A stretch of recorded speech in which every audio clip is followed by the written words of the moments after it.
আসসালামু আলাইকুম। চলে আসলাম স্বপ্নের রেসিপিতে। আজকে আমি লাই শাক বয়েল বানাবো।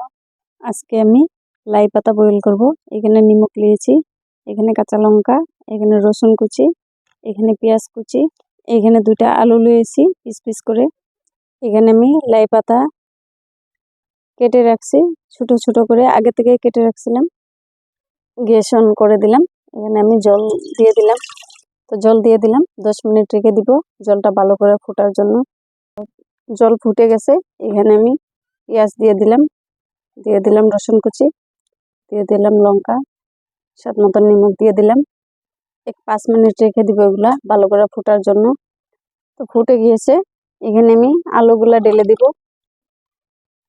আলুগুলা সিদ্ধ হওয়ার পরে আমি এখানে লাই পাতা দিয়ে দিব। তো আলু সিদ্ধ হয়েছে না নাই দেখবো একবার। তো হয়ে গেছে আলু সিদ্ধ, এখানে আমি লাই পাতাগুলো ঢেলে দিব।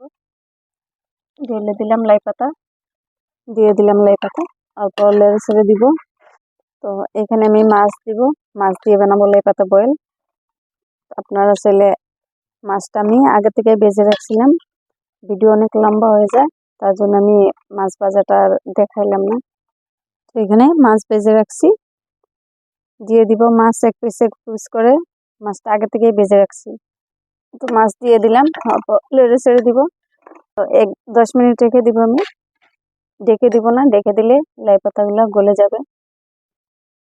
হয়ে গেছে লাই পাতা বয়েল হয়ে গেছে, আমি ডেকে দিলাম না, ডেকে দিলে লাই পাতাগুলো গলে যায় বেশি, তার জন্য ডেকে দিলাম না।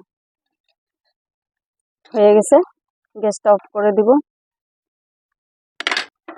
গ্যাস অফ করে দিলাম। তো হয়ে গেছে আমার লাই শাক বয়েল বানানি।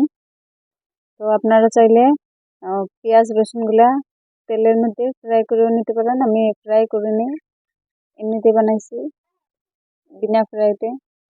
মাছ ভাজাটা দেখালাম না, ভিডিও অনেক লম্বা হয়ে যায়। মাছটা আমি আগেই ভেজে নিয়েছিলাম,